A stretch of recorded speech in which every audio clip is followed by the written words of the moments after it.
Now, librarians work in the physical library, on the web, and in virtual worlds. We started this project 3 years ago, and many of you were here for that. No one had experience in virtual worlds. A couple of librarians had presences in the active worlds, but there weren't any librarians in Second Life. At that time, no one could be in Second Life on work time. Everybody was in on their own time. So during the day, the libraries were an empty wasteland, and at night, there were a lot of people around because everybody had to do it on their own time. Volunteers worked hours and hours. Now people can spend work time. They receive recognition for what they accomplish in Second Life, and it's included in job descriptions. When I first started in Second Life, I could spend some work time, but oftentimes I didn't because the people at work didn't understand what I was doing. They resented that I was spending time on what they thought was a game. So even though I could spend work time in here, oftentimes I did it on my own time.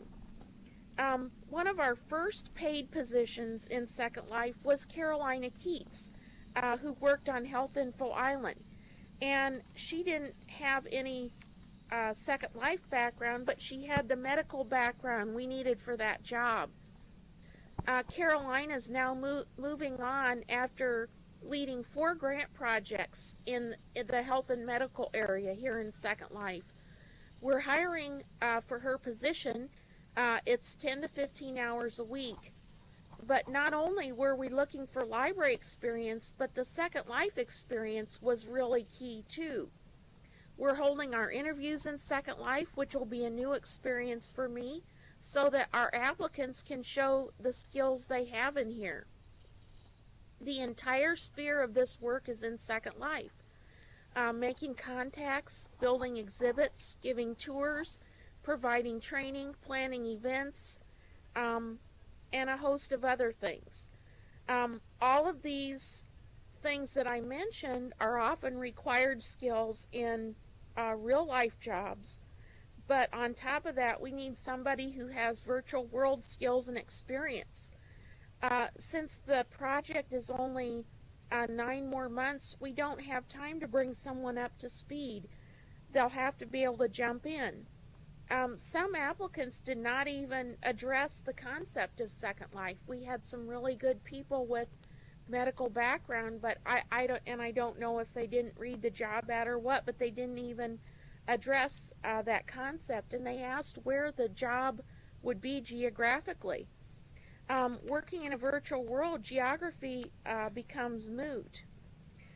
Working in a virtual world, you have the opportunity to meet and network with new people you would never have the opportunity to meet in real life. Some of the examples of people working paid jobs in Second Life now, there's a San Jose State University graduate student who did a practicum for Sun Microsystems. Now she's working there full-time in Second Life. There's another full-time librarian working for a university, and her entire assignment is in Second Life. How many of you could imagine that even a year ago, maybe? Library schools need to make sure that students have technology skills. Some students fight this. I taught a class on the future of libraries last semester at San Jose State, and there were students who got really upset. They felt I was really pushing technology on them, and they really resented that. I don't know why they took the future of libraries or what they thought we'd be talking about, but I was surprised that they would fight that. Meredith Farkas, who writes the Information Wants to Be Free blog, and if you don't read it now, I suggest you read it. She teaches at San Jose State. She's a coordinator of library instruction at a Vermont college, and her blog posts are just excellent. They talk about a lot of aspects of librarians' today, library students, what's needed in library education. She's winning the LEDA Technology Communication Award this year for her excellent writing on her blog, and she always gets people into a great discussion. She says library schools need to make sure students have the ability to embrace change, that they're comfortable in the online medium, that they have the ability to troubleshoot new technologies, that they have the ability to easily learn new technologies, that they have the ability to keep up with new ideas in technology and librarianship, and an enthusiasm for learning. And that's one thing I've seen in all of you here in Second Life. Everybody is so enthusiastic about learning new things and enthusiastic about sharing new knowledge.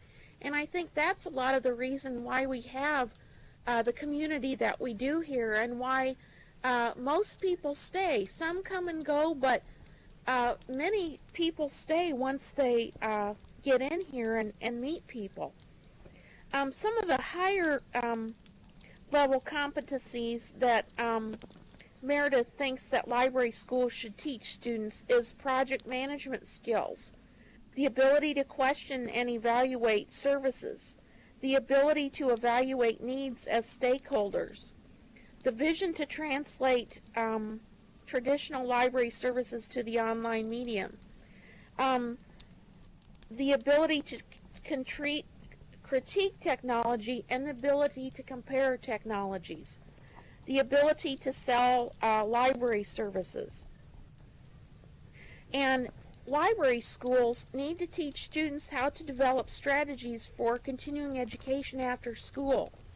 Gone are the days when we can just go to graduate school and that's it. Everyone here that I know too continues to learn and takes classes. I've been looking at some of the profiles here, and it's amazing how many of you have either taught or taken some of the continuing education classes that UIUC offers here.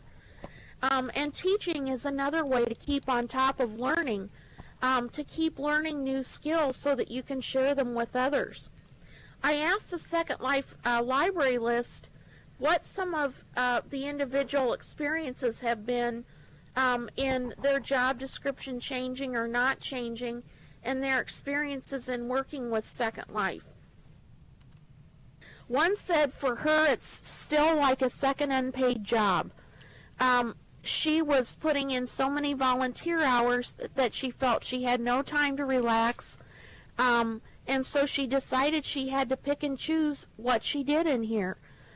Second Life was inaccessible from work, and even when the campus got into the Second Life, the library had no interest whatsoever. So she's still in here as a volunteer, but instead of trying to do everything, she just does a couple things. And I found that too. There is so much to do in here, and there's so many exciting projects, and there's so much fun. I've had to pick and choose what I can do too. The amount of time I can spend in here for work has, gone down drastically. And I have a couple teenagers and a lot of other job responsibilities. So sometimes it's hard to find time to be in here, even to do the work I'm supposed to do. Another person said that his library has a presence in Second Life, but it only takes him 30 to 60 minutes a week to keep that up. Most of the time he spends in Second Life is spent on personal projects. The virtual world has opened him up to people and ideas from around the world, and if he has a reference question, he can contact somebody in Scotland, North Carolina, Michigan, or elsewhere. It's like his desk is down the hall from the world. And I feel like that too. If I have a question about something, I can come on here and I am the question into Librarians of Second Life, and within a few minutes I have responses from a number of people. Another person said her job description has not changed. However, Her administration is supportive of her doing presentations. One of the obstacles is there's a lack of computer support at her workplace, and most of our events take place after hours. So even though she's approved to spend time in here, and it is true, most of our events and training sessions are after hours because we found that's when most people can come.